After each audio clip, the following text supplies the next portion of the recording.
Salut, c'est les Jérôme. On est en train de terminer la prochaine vidéo, on espère qu'elle sera finie d'ici une petite semaine. Et en attendant, comme ça va maintenant faire quelques mois que nous n'avons plus rien publié, on voulait d'abord un peu vous donner quelques nouvelles et vous raconter pourquoi on n'a plus réalisé de vidéos pendant ce temps. Alors, qu'est-ce qui s'est passé?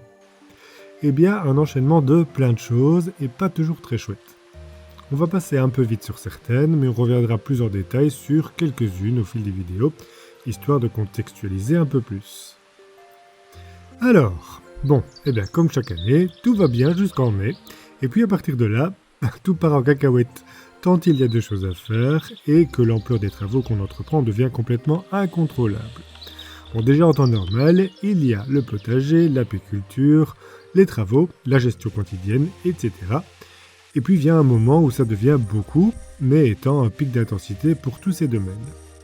Et cette année, on a vraiment eu du mal et en plus joué de malchance. Niveau jardin, ça on l'a tous vécu, la météo a été exécrable, même si finalement on n'a pas à se plaindre au niveau des récoltes, grâce à la diversité des cultures. Mais on sent que ça a été plus compliqué. Côté rucher, on a eu beaucoup de mortalité dans les colonies à la sortie de l'hiver. Pourtant, les 6 années précédentes, aucune perte. Mais on pense avoir compris, car ça y est, il est là. On a vu pour la première fois des frelons asiatiques. Alors c'était un miracle que jusqu'ici on ait été épargné tant il est partout. Mais c'est nouveau pour nous. Et on pense que cela explique, du moins en partie, nos pertes, car ce sont des fondatrices qu'on a observées au printemps. Ça veut donc dire qu'il y en avait déjà eu l'année passée. Et comme on fiche la paix à nos colonies dès la fin juillet, il est probable que certaines se soient faites décimer par le frelon, sans même qu'on s'en rende compte. Il peut être actif jusqu'en novembre, donc il a eu le temps. Ça plus la météo pourrie, l'année apicole a été très mauvaise. Et puis c'est du travail malgré tout. Côté travaux, tout se passait bien, on tenait même presque notre planning de l'année, mais tout d'un coup, quasi en 2 jours, tout a foutu le camp. Des surprises, et pas des moindres, dont des choses qui bloquent tout. On dirait qu'il y a quelque chose là derrière. Ah oui? Oui. Ah, oh putain. Et puis aussi, un accident. Paf, fallait que ça arrive, me direz-vous. Ça n'a pas été facile du coup, on en reparlera, et soyez rassurés, aujourd'hui tout va bien, enfin mieux.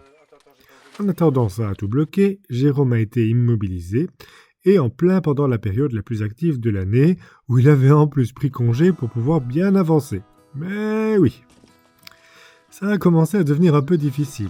Il fallait gérer beaucoup de choses, les récoltes, les conserves, les travaux, avec les impasses, réfléchir, analyser, sans oublier toutes les petites choses à faire du quotidien.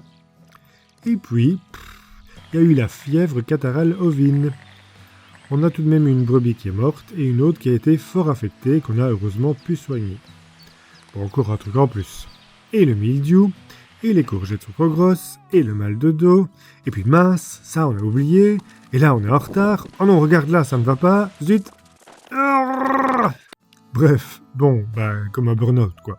Sauf qu'à ce moment, on est arrivé dans une période encore plus intense, car cette année il faut faire le chaud-chanvre. Mais le temps est déjà tellement passé, et ça doit sécher en été, sinon il sera trop tard. Alors vite, vite, et encore plus vite. Ça a été une vraie course au temps qui court, et c'est dur de gagner contre la montre. Et du coup, pour y arriver, on a aussi dû couper pas mal dans notre planning. Reporter des choses à plus tard, ou pour certaines, ne rien faire du tout. Pas de tisane cette année, pas de fauche pour faire notre foin, pas de crayonnage, etc. Des choses qu'on aime pourtant bien faire, mais qui prennent trop de temps. Dans tout ça, les vidéos ou les publications, et répondre aux messages, comme on l'a déjà indiqué, c'est après le travail, donc c'est principalement le soir que ça se passe. Et là, plus moyen, on était vraiment trop fatigués. Je m'endormais devant l'écran, impossible de lutter. Il faut du repos, enfin au moins la nuit, car la journée on n'a pas arrêté pour autant. Alors, stop. Je sais c'est idiot, mais il fallait pouvoir mettre cela de côté, du moins un moment, juste histoire de pouvoir dormir le soir, même si ça me faisait culpabiliser de ne plus donner de nouvelles et de laisser tomber en quelque sorte. Qui plus est quand j'ai fait le choix d'arrêter de travailler et de remplacer mes revenus de salarié par cette activité. Alors évidemment, ça tournait dans ma tête. Même si j'ai pas envie, je devrais, non? Surtout que pendant ce temps-là, On n'a pas arrêté de filmer, les images s'accumulent, le disque se remplit, ça rentre plus vite que les vidéos ne sortent. Sauf que ce n'est pas parce que je n'ai plus envie, mais que je ne peux tout simplement plus. Alors il faut se rendre à l'évidence, par la force des choses, il fallait s'arrêter un moment. Bon, et puis on ne vous a pas tout dit, pendant qu'on traversait tout ça, on a aussi eu d'autres petits soucis ou ennuis. Cette année 2024 est vraiment bof, hein. Elle avait déjà mal commencé avec notre petit coup au moral comme on vous en avait déjà parlé au début de l'année. Eh bien, ça n'a pas arrêté. On a de nouveau été confronté à de la pollution aux hydrocarbures.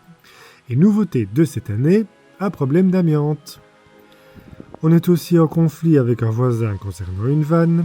Et on rencontre des problèmes et tracas en général avec les installations hydrauliques sur notre terrain et avec l'administration qui voit les choses différemment. Et puis, le constat que les choses évoluent très vite sur notre terrain. Il faut parfois se rendre à l'évidence, on ne pourra pas tout sauver, et ça démoralise de savoir qu'on ne pourra pas restaurer certaines choses, ou qu'on va carrément en perdre d'autres à force de laisser aller. Bon, tout ça alors qu'on a tellement d'idées et de projets. Mais on n'aura pas le temps, car ce foutu temps finit toujours par passer trop vite, à croire qu'il en a après nous à foutre le camp comme ça.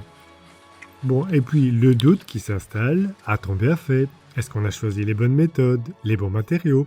Est-ce qu'on s'y prend mal ? Est-ce qu'on a fait une erreur ? Bon, et nous, on prend du galon, on se fait vieux, et les mots qui vont avec, et quelques problèmes de santé que voici que voilà. À tout ça, ajoutons l'actualité, le climat et l'ambiance générale dans le monde, pas franchement folichonne ces derniers temps. Et ce foutu chaud chanvre qui ne sèche pas à cette heure. Vous voyez ? Bon. Sauf qu'il y en a qui refusent de voir ça. Car pendant ce temps, il y a aussi eu ceux qui, ne voyant plus de contenu arriver, ont commencé à nous le reprocher, sans essayer de nous comprendre, voire même être franchement désagréables pour le coup. Bah oui, un homme à terre, frappons-le. Bon, inutile de dire qu'on ne répond jamais à ce genre de message, parce que sinon... Ça va ? Tais-toi, écoute-moi bien, enfoiré de mes deux.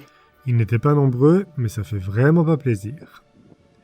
Pour remonter la pente, moralement, on a fait ce qu'on a pu, et voilà qu'on sort un petit peu la tête de l'eau. Heureusement, fin de l'année, ça finit toujours par se calmer un peu, même si on a encore plein de choses à terminer, on essaye de rationaliser et de mettre de l'ordre dans notre planning. Les journées sont plus courtes, ça laisse plus de temps le soir pour se décontracter et pour faire des vidéos.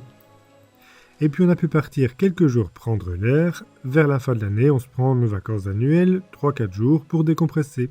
Il y a 2 ans, on est allé en Alsace, l'année dernière près d'Auxerre pour voir Guédelon, et cette année à Chantilly, Senlis et Compiègne. Et sinon, pendant tout ce temps aussi, ce qui a été super précieux et vraiment réconfortant dans tous ces moments, ce sont toutes les personnes qui ont continué de nous soutenir malgré qu'on ne publiait plus. Vraiment, c'est un plus. On n'imagine pas comme ça aurait été encore plus dur sans vous.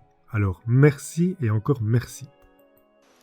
Alors voilà, vous savez un peu tout dans les grandes lignes, mais laissez-nous vous raconter tout en détail, ou presque, dans les prochaines vidéos. D'ici là, portez-vous bien et à bientôt.